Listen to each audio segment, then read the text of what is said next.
Perkenalkan, nama saya Anggun Malasari.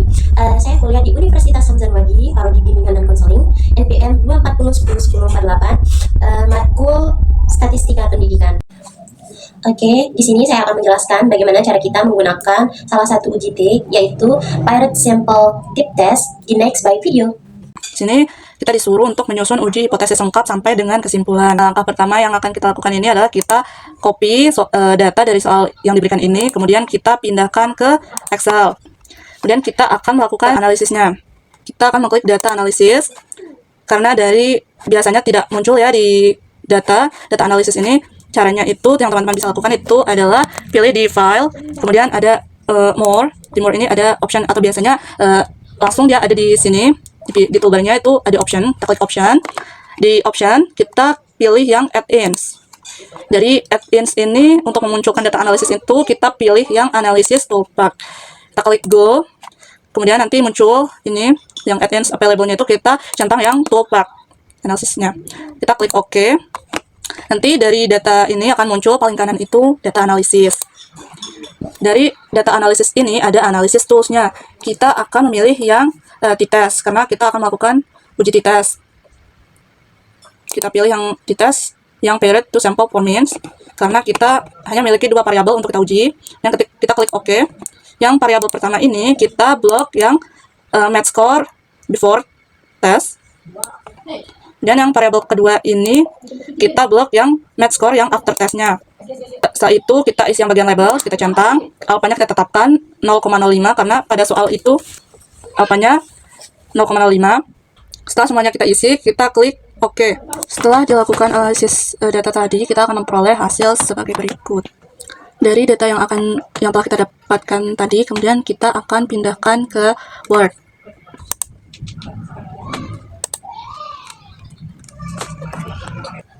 Berdasarkan hasil olah data yang kita dapat dari t-test yang Pirate to Sample for Means, kita dapat merumuskan hipotesis. Yang pertama, untuk H0 atau hipotesis 0 itu tidak terdapat perbedaan skor matematika yang signifikan antara sebelum dan sesudah mengikuti kursus persiapan tes.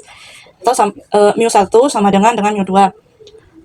Untuk H1-nya atau hipotesis alternatifnya itu terdapat perbedaan skor matematika yang signifikan antara sebelum dan sesudah mengikuti kursus persiapan tes. mu1 itu tidak sama dengan mu2. Kemudian nilai hasil output itu didapatkan nilai alpha itu kan 0,05, mean sebelum itu atau rata-rata sebelumnya itu didapat 56,33, rata-rata sesudah itu atau mean sesudah itu didapat 73,13, kemudian t startnya itu sama dengan minus 2,881, yang nilai p value-nya itu didapat 0,012, nilai T critical to tail-nya itu didapat 2,145. Berdasarkan p-value-nya, jika p-value kurang dari alpha, maka menolak H0. P-value-nya tadi itu kita dapat 0,012, lebih kecil daripada 0,05, maka kita akan tolak H0. Berdasarkan T hitungnya itu, jika T start-nya itu lebih besar dari T critical, maka kita akan menolak H0. Di sini kita dapat bahwa T start-nya itu minus 2,881 itu lebih kecil dari nilai T critical, yakni 2,145 atau 2,881 lebih besar dari 2,145, maka kita akan menolak H0.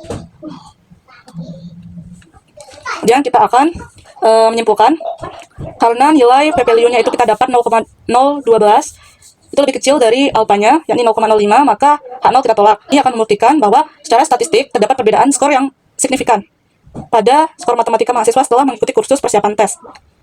Jika dilihat dari nilai rata-ratanya, skor meningkat dari 56 menjadi 73,13 yang menunjukkan bahwa kursus persiapan tes tersebut memberikan pengaruh positif terhadap peningkatan skor matematika mahasiswa.